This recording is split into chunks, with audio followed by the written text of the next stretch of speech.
can start another weed. This summer at the landing, check your boat, check your prop, check your trailer. Help stop Eurasian water milfoil, or you'll help start it somewhere else. It's coming, the Aquatennial Mississippi River Showcase, with hot entertainment from the Pointer Sisters, Corbin Burnson, Miss America 1989, and Christopher Reeve. Plus great family fun with the Oak Ridge Boys, Up With People, and the Smurfs, with great fireworks every night. It's on the Mississippi River, just south of the Plymouth Bridge on Boom Island, July 14th through the 17th. Tickets are $5 in advance or $2 in the skipper pin the night of the show. For information, call City Line at 645-6060 or Ticketmaster at 989-5151. Oh, boy! Be sure to look for your Disneyland pals at the Aquatennial Torchlight Parade. It's gonna be swell! Sponsored by KARE 11 and Taco Bell.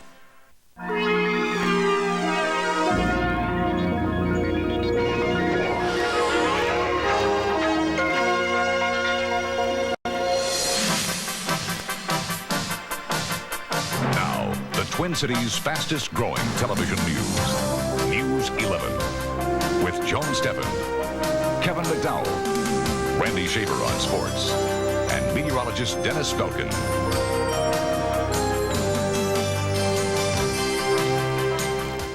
Good evening. Joan is off. Topping tonight's News 11, motorists planning to use I-94 through downtown St. Paul this weekend should forget it. Construction is creating a traffic nightmare. One transportation department officials say can be avoided by using other means to get through or to downtown.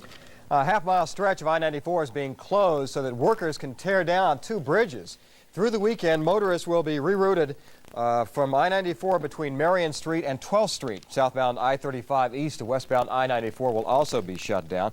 Workers will be removing the St. Peter and the Wabasha Street bridges so that I-94 can be widened. These closures, by the way, will remain in effect until 6 a.m. on Monday. Just minutes ago, the freeway was scheduled to shut down so the construction crews could begin work. News 11's Mark Daly is standing by live in St. Paul. And Mark, how's it looking out there? Well, Amy and Kevin, as you can see, traffic is still trickling through here at a steady pace. But within a few minutes, crews are expected to narrow the lanes and then completely shut down traffic. Now, this I-94 project began early this spring, and it's expected to last 5 years. But rarely have they had to completely shut down any section of I-94. That changes this weekend, and it's only the beginning. It's been noisy, and frankly, it's been one giant pain after another. But the construction on and around I-94 is entering a new phase that may lead drivers not to believe their eyes. Between now and 1992, more than 20 bridges crossing Interstate 94 will have to be torn down and replaced. It's not because they're too old. They need to be torn down so that the highway below can be widened. They're coming down so we can add some additional lanes on 94 to take care of the additional traffic 35E will generate when it's added into the system here. Meanwhile, sections of 94 will have to be closed for weekends at a time so that cars and the roadway below the bridges don't get damaged by falling debris. Project engineers say they've scheduled the closing so as to disrupt traffic as little as possible. It's determined on how we can get certain areas done and still maintain as much access in and out of the city as possible, and also the staging of the construction, how that meshes in with the certain areas. Meanwhile, transportation officials recommend that the 53,000 motorists a day who normally drive this section of highway avoid the area completely.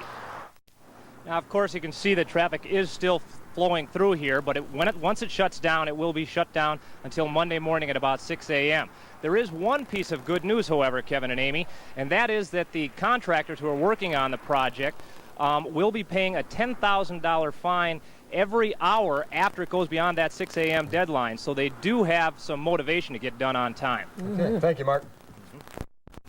Police are holding a juvenile in connection with a shooting overnight.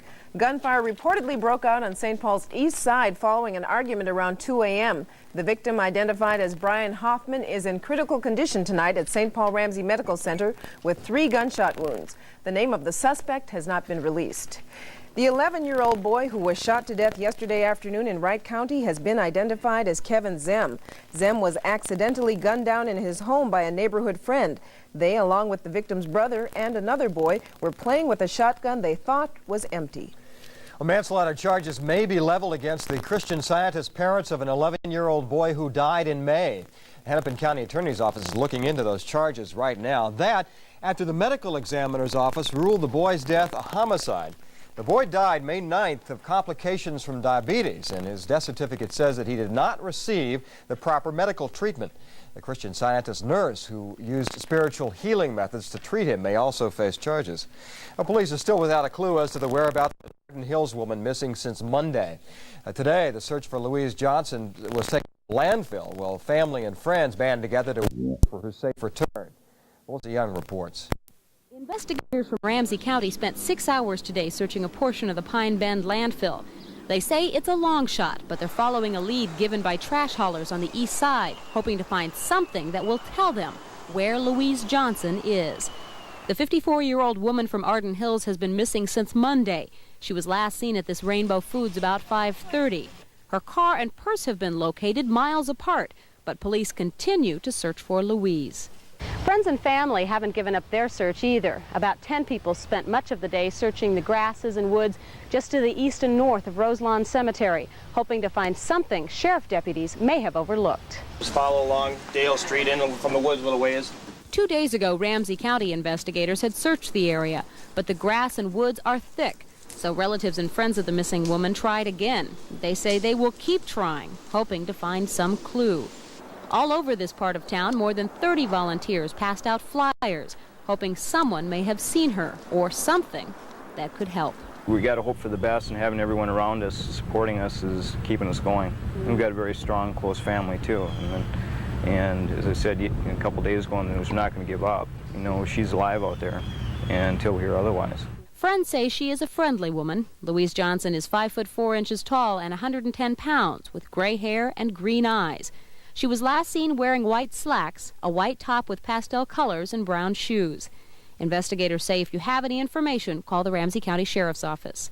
Melissa Young, News 11. Ramsey County investigators do say that they have pinpointed the area in the landfill that they'll need to look through. They'll continue that search tomorrow.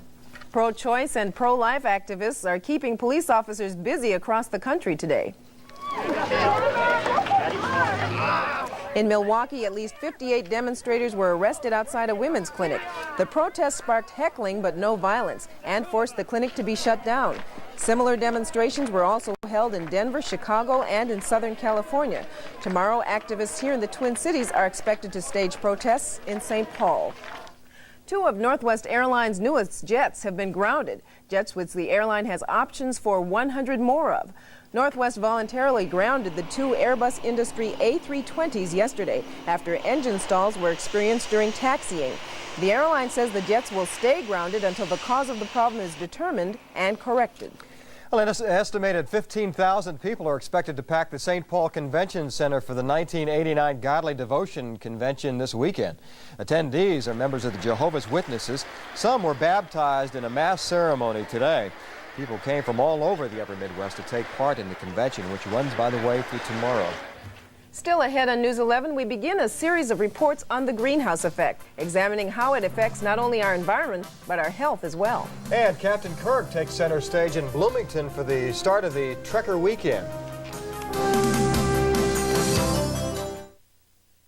LensCrafters took 42 minutes to do my glasses. LensCrafters crafts your quality glasses in about an hour by putting the whole lab right in the store, so you can see better, faster, in about an hour.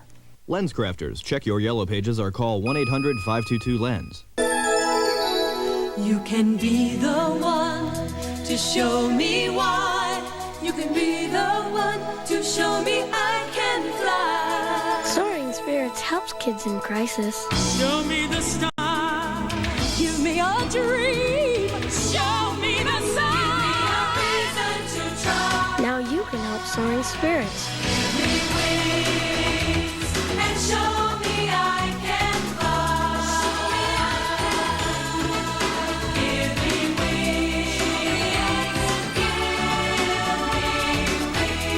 wings. You can help Soaring Spirits provide kids in hospitals and shelters with educational and entertainment videos. For more information or to charge your contribution, call The Connection. Thanks. Give me wings. Give me wings. Bloomington at 922-9000. It was kind of solemn, drifting down the big, still river, laying on our backs, looking up at the stars, and we didn't even feel like talking loud.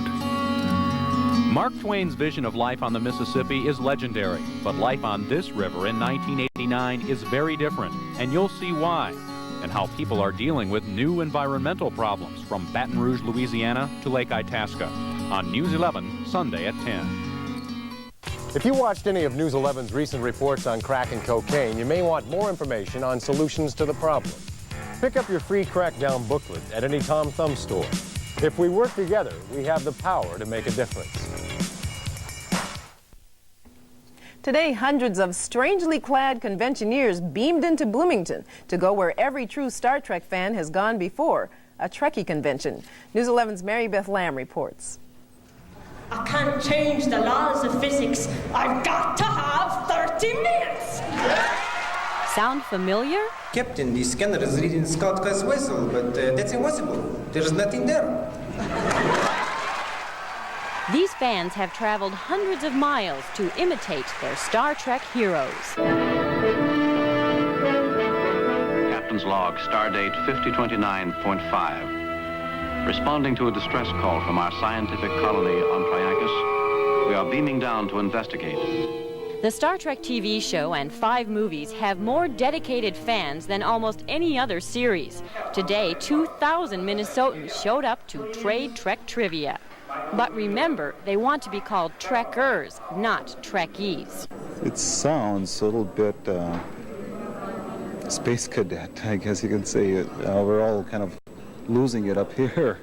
The only thing conventioneers were losing here was cash. It cost $25 to get in. And then there are all these tempting goodies, like a $125 genuine phaser, or only $30 for this lifelike Dr. Spock doll. Humans make illogical decisions. Some folks look like they just stepped off the Starship Enterprise. I saw the original Star Trek broadcast when I was a kid on TV, and I followed the episodes all the way up to the present or so. So to come to this, you see some of the older stuff, you see some of the new stuff. It's nostalgia. Before we knew it, it was the moment all the Trekkers were waiting for. Captain Kirk beamed in.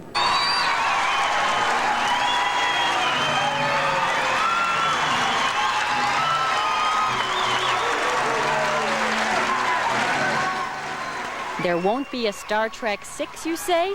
Just wait. Mary Beth Lamb, News 11, Bloomington.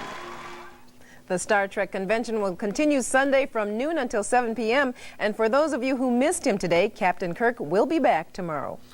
In her scope tonight, the U.S. Department of Agriculture says that it will buy $15 million worth of apples not sold in the wake of that Allard scare.